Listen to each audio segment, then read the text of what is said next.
Hello and welcome to our final episode of the Midday Muster for 2020. Today on the show, we'd love you to leave us a comment letting us know what has been your favourite moment from the Midday Muster this year. And coming up on the show, we have Jed Zarb, who's going to be playing us a track off his brand new EP. So my name's Dani Young. I've been the host of the Midday Muster all this year, but if it's your first time tuning in, hello, I'm Dani. I'm a touring artist, well, not very much this year, a recording artist, a songwriter, and an all-around lover of country music, and that's why I host the Midday Muster. And what's been my favourite moment on the Midday Muster this year? It's a good question, but I think for me it was definitely the moment we introduced our live songwriting session at the end of the show. The Write a Song With Me live section has been a real big challenge for me to write a song in about 15 minutes to half an hour every week. Using your audience comments as inspiration for lyrics has been an amazing challenge to kickstart me getting creative and writing for my next record. So that's been my favourite moment of the Midday Muster this year, as well as our episode where I was live on the streets of Queanbeyan after my gig, probably about a month or so ago. That was also a big highlight for me. So I'd love to know who's been your favourite artist we've had on, or what was your favourite song that we've written live together, or any moment from the Midday Muster that you've really enjoyed. See it in the comments, so let me know. But before we bring Jed on, let's take a look at what's been happening in country music as we turn to the roundup.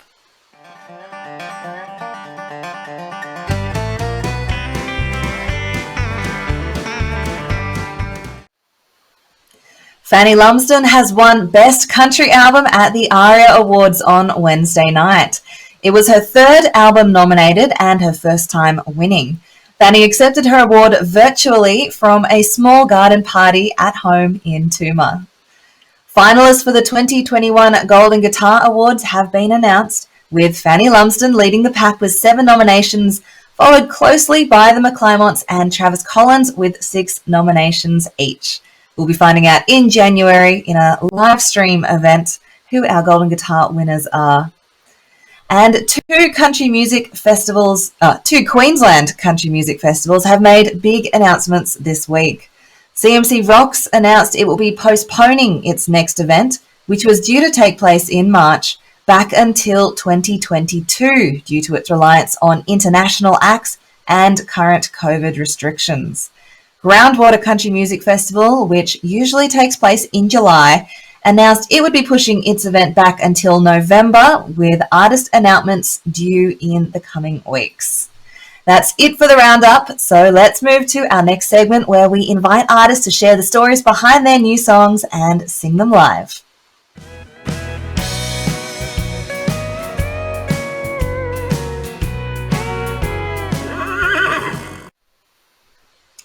Jed Zarb is a Blue Mountains artist that has been singing in pubs for over 30 years now and has only just released his first EP. Let's welcome Jed Zarb to the show. Hey, here's the Archie Bell and the Archibald Hotel. Here's to drinking high above that city we call hell.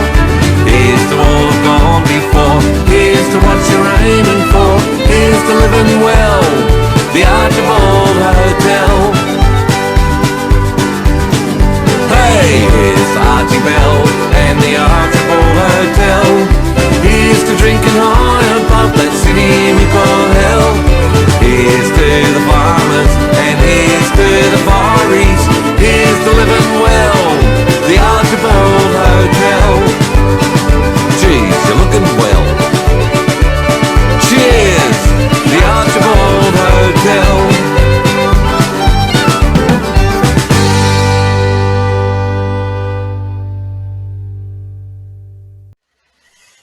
What a beautiful clip up there in the Blue Mountains. Welcome to the show, Jed. Thanks for joining us. Thanks for having me, Dani. It's really good to be on here, and good day to your listeners. So let's start with that beautiful music video we've just seen. What was the experience like of filming, a song you've written about, the Archibald Hotel, which is your local pub up in Bilfin, filming on the rooftop and getting the town involved? What was that like? Oh, it was fantastic. You'd know real well, Dani, that video clip day is always a lot of fun, and you have some sort of idea in mind how you think it's going to go or how you want it to go, but then the sort of party atmosphere of it takes over, and you end up with what you end up with. And it was just a great day and a beautiful place to film, obviously, and beautiful scenery, and it was nice to be able to do that tribute to the hotel after the bushfires. Now, I've noticed a bit of a theme in your music. It's songs that are very targeted to your Blue Mountains area. You've got the Hillbilly Cider song about the local apple orchard. You've got the Archibald Hotel. Is that a bit of a strategy of yours to sort of hyper-localize your songwriting to your local area and, bring in more fans that way? Oh, not really. I think as a songwriter, I'm a storyteller, and the stories that I'm coming across are local. The things that I'm experiencing are local. I'm not really traveling. I'm just hanging out in the Blue Mountains here and experiencing life here. And, as a storyteller, I just like to tell stories about what I'm involved with and what I see. So that's probably more to the fact, really. And so you've just launched your new EP last week. I was very lucky to be in the room for that. And it was a huge turnout in Windsor. How did it feel, after not having gigs for so long, to having a packed out room, COVID safe, for a big EP launch? Oh, it was wonderful. And you were more than just there, Dani. You were just amazing yourself on the night. Just let your listeners know that Dani actually was a guest artist on the bill, and really connected with my audience, and then came on stage and did the BBs and sang along with me. And as you know, Dani co-wrote Hillbilly Cider, so we couldn't not have her on the stage for that as well. Yeah. So, but yeah, bit of a best interest I have there then in bringing you on the show, in that we've just done this gig together. Well, I mean, as artists, I think we all try and get to support each other at different times, and you and I should be no different to that in the circles of country music. And I'm sure I'll get to work with other artists as time goes on. And but it was nice to have you there for my first ever ticketed show and my EP launch. And the crowd were fantastic. The room was fantastic. The sound was fantastic, and I couldn't ask for a better gig back after COVID, really. And so I mentioned a little earlier that you've been playing for many, many years now, and you've been involved in the music industry in many ways. Why has it taken until now for you to release your first original EP? Well, I've always written songs from the time I was a teenager, and I basically had a record ready to go in 1998. I had a bunch of songs written, and I'd started recording them, and we were sort of moving into that area. And it was rock folk more than country, I must admit, for 98. Bit more Paul Kelly than say John Williamson. But life took a turn, in 2000, and I was left as a single parent, and I had 3 kids in full-time care to raise, and so I put everything aside at that point in time, and went on for the next 18 years as a single parent, and really concentrated on that. I worked in pubs as an artist the whole time, just because it was the perfect job to have as a single dad. You're there before and after school, and then you just go off in the night time, do the gig, come back. And, in the early days, it was kind of dial an angel, dial a nanny. And then as the kids got older, they, toured with me a little bit, and were able to stay at home on their own at night times for the last few years. And it wasn't until 2.5 years ago, 3 years ago, that my youngest left home, and I was able to sort of put all my resources and all my attention back into songwriting and recording for the first time since the late 90s. That sounds like it's that would be tough to juggle, being a single parent and playing music at night, and then also trying to focus on your own music careers. I totally understand why you've waited until now till you've got everything sort of where it needs to be, that you've got all this creative space now to come out with all this music. So when did country first become what you did? Because you mentioned the album you're working on in 98 was sort of folk rock. When did it sort of shift to country music? Well, look, I've always been right into country music, and it was from about 98 that I took on management in country music. My first artist that I ever managed was Nikki Gillis back in 98 when she first came to Sydney from Perth. And then, Nikki really introduced me to the country music scene. I did have country music roots growing up with, artists like Glenn Campbell and John Denver and Marty Robbins and a lot of Johnny Cash and all that sort of stuff. So I had the influence there. But after, it was about 2007 that I went on tour to the Solomon Islands with John Williamson, and just found that really, like Paul Kelly in the folk rock situation, he had a really good way of telling stories from a country music platform. And I gravitated more towards that from that point on than I did to the folk rock way of it. Both have the same platform to be able to tell a story, but and which is the kind of songs that I like to write. But I think John inspired me greatly to sort of go down the path of country folk and an Australian folk country than the rock side of it. And in that sort of managerial role, you've worked with many country artists. I know you've worked with Jane Denham. You're currently managing Warren H. Williams. So you've been surrounded by this country music, but it's now that you're finally letting yourself be the artist and, release your own songs. What's it like managing yourself compared to managing someone else? I need a manager. How about I'll manage you and you manage me? You must know when you're the artist, Dani, your perspective on other people's art. For me, my perspective on everybody else's art, and really getting into the detail, that it's so clear to me. But when I'm scrutinising myself, it's as muddy as hell, and I just think that's because you're too close to your own art. So, the nuts and bolts of management, touring and things like that, even do get in the way of songwriting as well. Now, I don't know if you're anything like me, but once I get into my right brain, I just can't really function on the nuts and bolts of anything. I kind of get lost in a daydream and don't really surface until it's time to go and sort of go to the studio and put those things on record. So, and that's one of the reasons I couldn't be that as a parent. Like, I couldn't be that vacant and that vague as a parent either, and that's why I had to sort of put it to one side.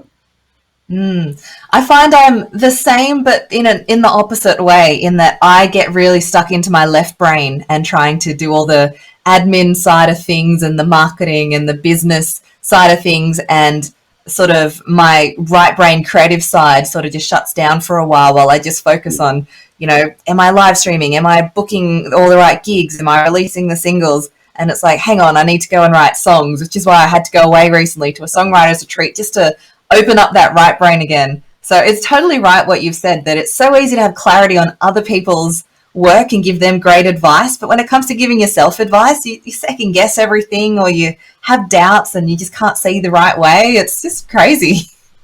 No, that's exactly how it is, so I'm glad I'm not the only one, but yeah. And what, I'm really looking forward to getting back into my right brain, because, working towards this EP launch and getting all of that side of stuff going as a self-managed artist has, I haven't written a song in, probably 2 months now because of that lead up and because of all that writing charts for the musos, booking the rooms, marketing the tickets and, all that stuff. So, It's all part of it. So well, you're about to sing us a song from the new EP. Battle Yeah. Scarred Guitar. I know there's a story behind this one because I think you told me you've played over 2,000 gigs in pubs in Sydney. And that's, Yeah, I'm guessing, closer leads to two into and a this half thousand. two Yeah, and a half close to, thousand. Oh, yeah. gosh.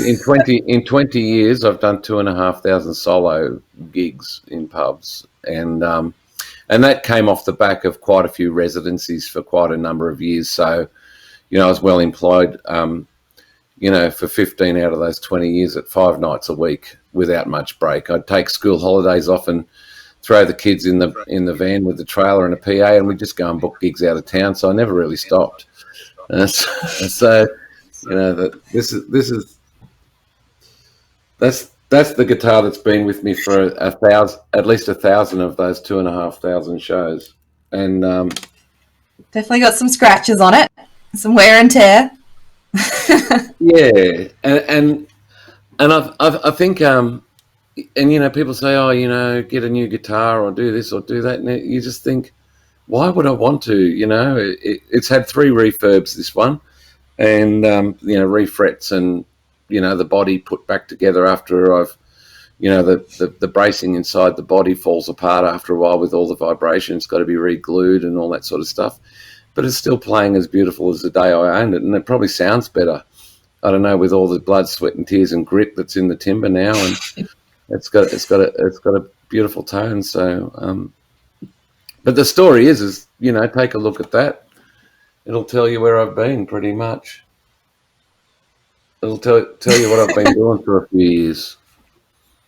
All right, well, can't wait to hear this live acoustic version of Battle Scarred Guitar, which is on his new EP, Mountain Man, the extended play. So let's hear it, Jed. Battle Scarred Guitar. Hey, hey, hey, hey, I got my ute and these leather boots, everything I need to take me to your place under the stars, with this old guitar and a head full of love songs to open up your heart and make you see what you mean to me. 'Cause coming home is feeling free. The battle scars on my guitar show you where I've been. We have traveled near and far, country shows and city bars, drinking whiskey in a jar, just me and my battle scarred guitar. Hey, hey,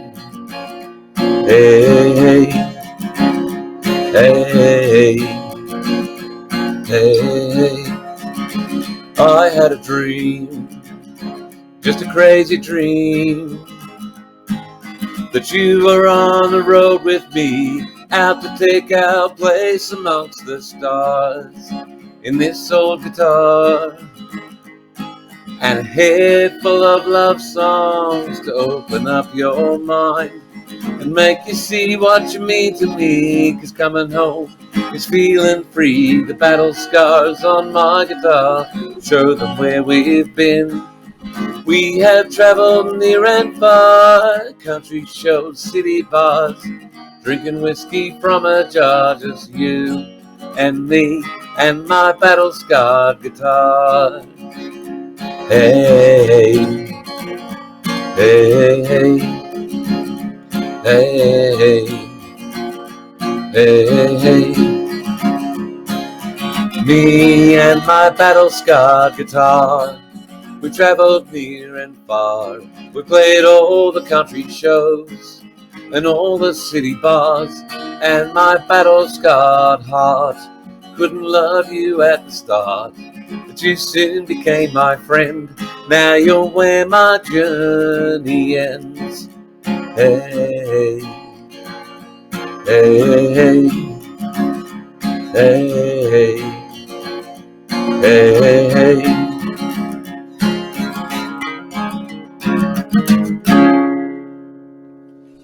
Woohoo!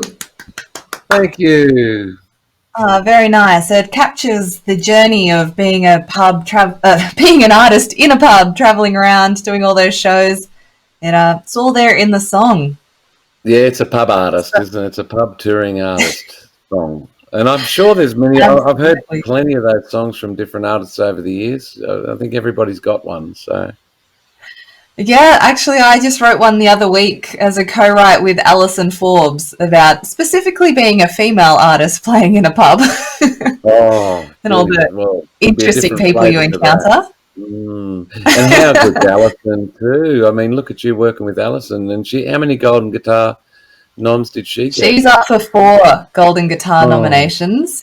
she's so damn She was worthy, so that nervous girl. about it. It was the weekend before the announcements that we got together and wrote the songs, and then a few days later, all that happened, and I was like, yeah, I got to write with her No before doubt. she, went too far beyond my league.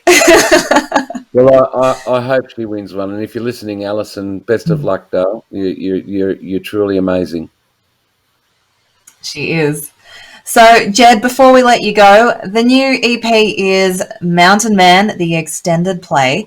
What do you want people to know about this album and take away from it? Well, Or this EP? it's a journey. It's a journey. It's just when I wrote this EP and the songs with it, I wrote them in real time, one after another, recorded them one after another, and released them one after another. I didn't bring up any songs that I'd written in the past. I've got a folder in my locker here that's got about 100 songs in it that I've written since I was 16 years old, and none of those are on the EP. When I embarked on this new journey, I started from scratch, and I started to write songs that were current to me, and so it's a real time.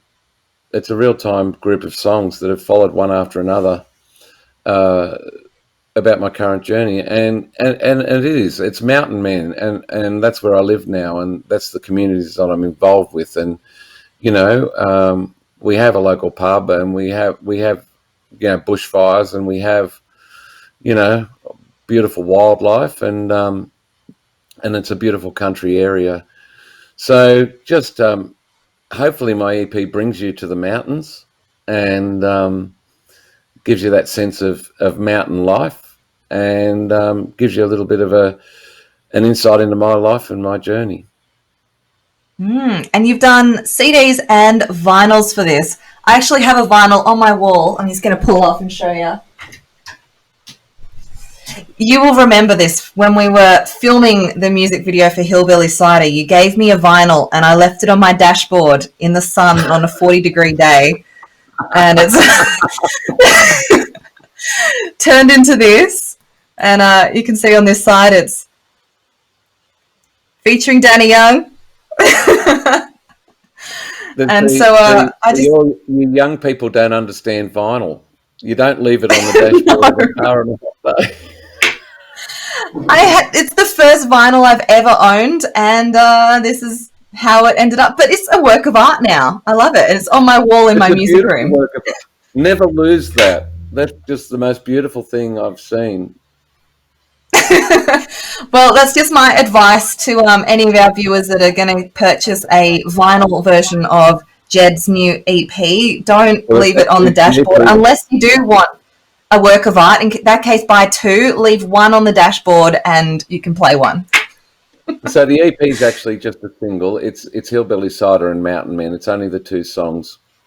And that's why the EP is called the extended play, because old school, when you put out a vinyl 45 as a single, the next thing that would follow on vinyl was called an extended play. It was only shortened to EP in modern times. And so because I did release a vinyl 45, I thought that I had the right to call this one an extended play, to give it that old school sort of feel. So it's the extended play is only on CD, but it's got it's got 6 tracks on it, including Hillbilly Cider, Mountain Man, which are on the vinyl, but it's also got Battle Scarred Guitar, Stay for a While, it's got The Archibald Hotel, and it's got Song for Rosie, which is our lockdown song.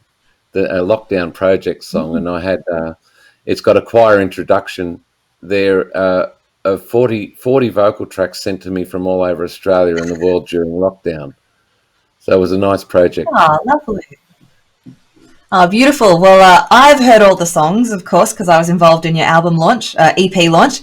But for everyone else, go and get the EP and support Jed this Christmas. And Jed, thank you so much for coming on the Midday Muster. It was fantastic to hear your story of, the twists and turns your musical journey has taken for you, and all about your new song, well, one of your new songs, Battle Scarred Guitar. So thanks so much for coming on today, Jed. Thanks so much for having me, Dani. It's a pleasure, and thanks for all your support, and thanks to your listeners. No worries. Talk to you next time, Jed. Bye-bye, Dani. Alrighty. Well, we are coming to the end of our episode for today, but before we go anywhere, I wanted to bring on the executive producer of the Midday Muster from InView TV, Bruce Mott, who's been here from day dot and makes this show possible every week. Bruce, can you make yourself visible? There you are. Hey, Dani, how are you? Doing really well. And what's this whole journey been like for you with the Midday Muster? What did you think I was planning when when we were talking about a first episode of this show? Yeah, well, I mean, the whole idea that InView TV was doing all these shows was a big change to us, because in April this year, InView TV planned to travel around the country for 12 months, filming in 40-odd locations.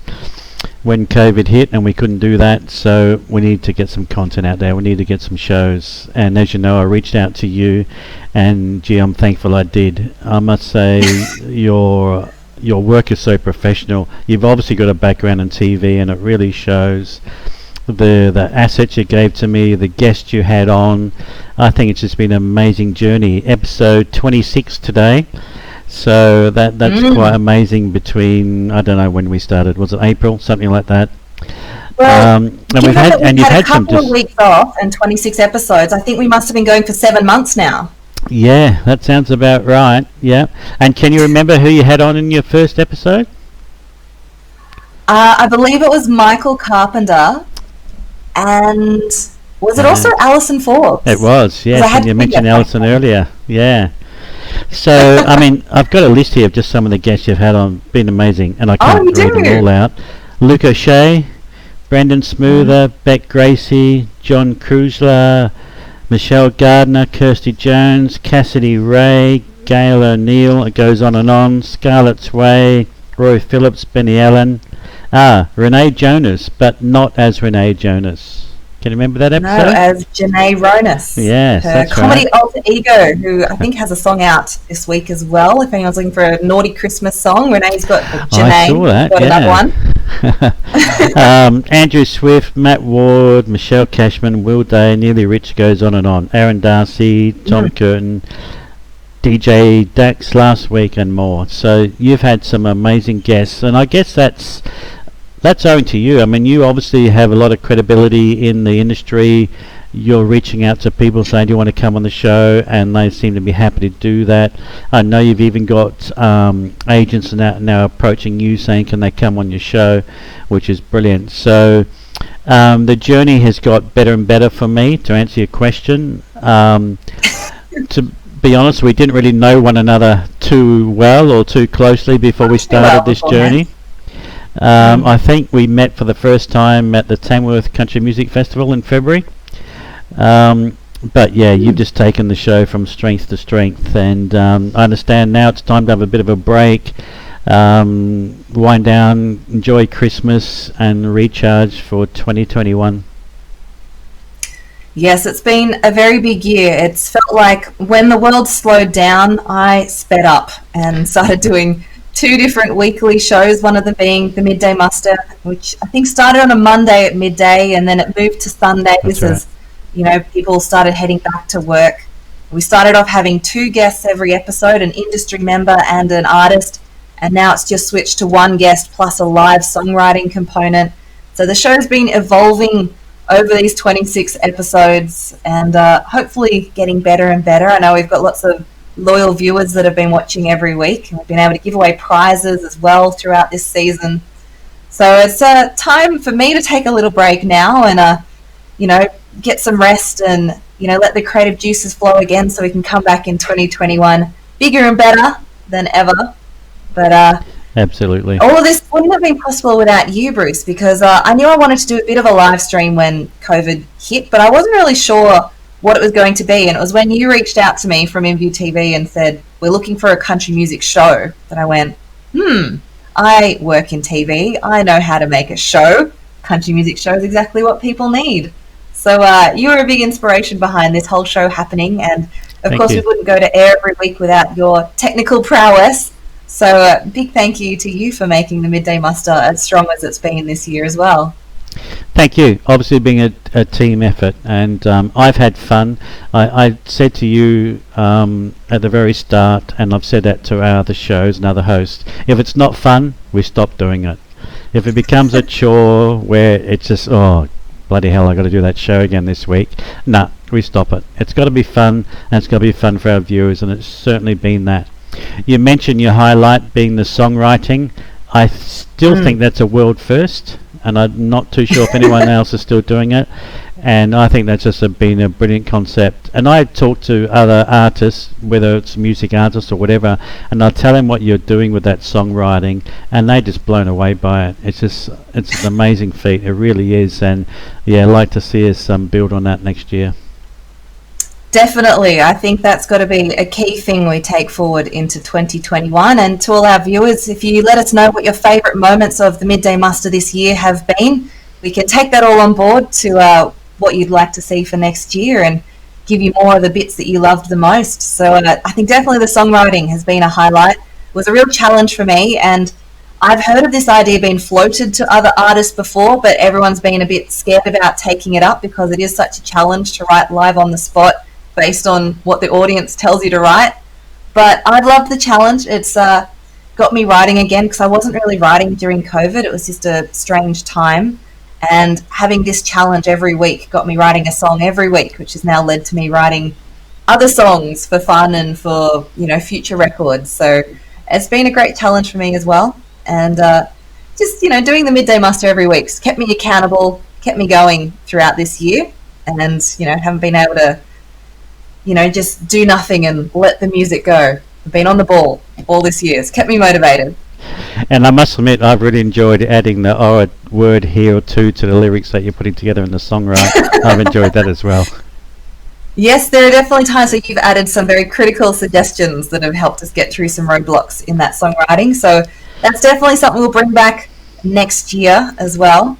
But I guess for now, it's time to wrap up and say goodbye. So that's all we have for the Midday Muster today. Thank you for spending your lunch break with me again. Hope you all have a wonderful Christmas and holiday season. Big thanks to our guest today, Jed Zarb, and you can check out his new EP, Mountain Man, the extended play. And of course, thanks to InView TV, Ovo Play, and Bruce Mott for producing today's episode. My name's Dani Young, and I'll see you next year on the Midday Muster. Thank you, Dani. Thanks so much. Look forward to seeing you and all your viewers again next year. Have a wonderful Christmas, everyone. Bye.